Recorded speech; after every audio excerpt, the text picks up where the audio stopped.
Hello, everyone. My name is John Ramirez, and I have my last name beginning with an R. I have been, because of that, I have been assigned to talk to you guys about Module 6 and the contents that we learned from that. And in Module 6, that's where we learn all about attitude measurement. And for the attitude measurement, we learn direct and indirect methods to measure it. And I wanted to talk about some of the way the book discusses indirect ways to measure attitude, specifically um, the physiological measurements that they have. Now, there are several ways that we can measure attitudes. There's unobtrusive measurements. There is the physiological measurements. There's neuroscientific measures.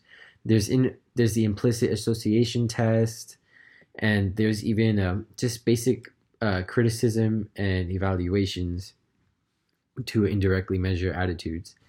And for me, I find the most interesting would be the physiological measurements, just because we can learn about them, which I will teach you about right now, and apply it to a lot of different things that we do daily, so we can get a gear and good read on people.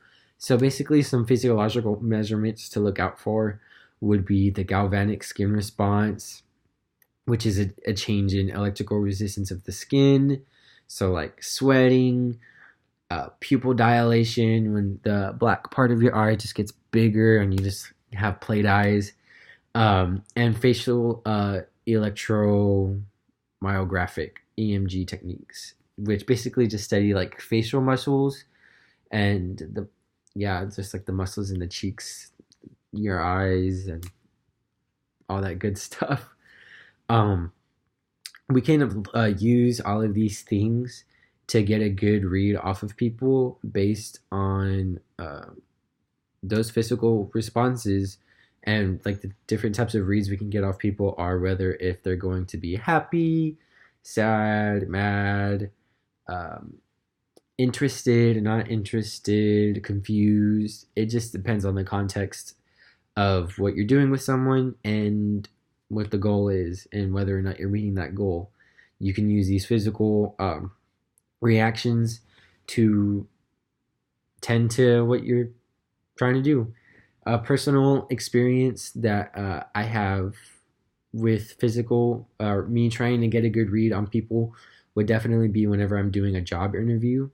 Whenever I do a job interview, I'm always looking at the employer. I'm looking at their face. I'm looking at their posture. I'm looking at everything about them to see if I know whether or not I'm impressing them.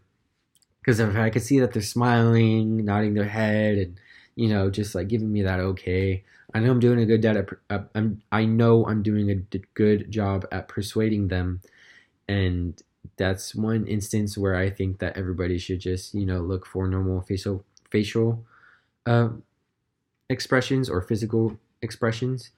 Another one is whenever you're on a date and you don't know if it's going well.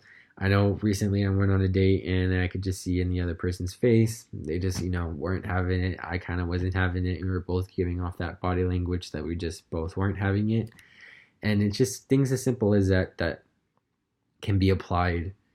And other ways that you can apply this for, like, let's say a business perspective, uh, you can, the book talks about how if you display such physical reactions like a billboard with dilated eyes, depending on what you're trying to sell, you can definitely engage customers more.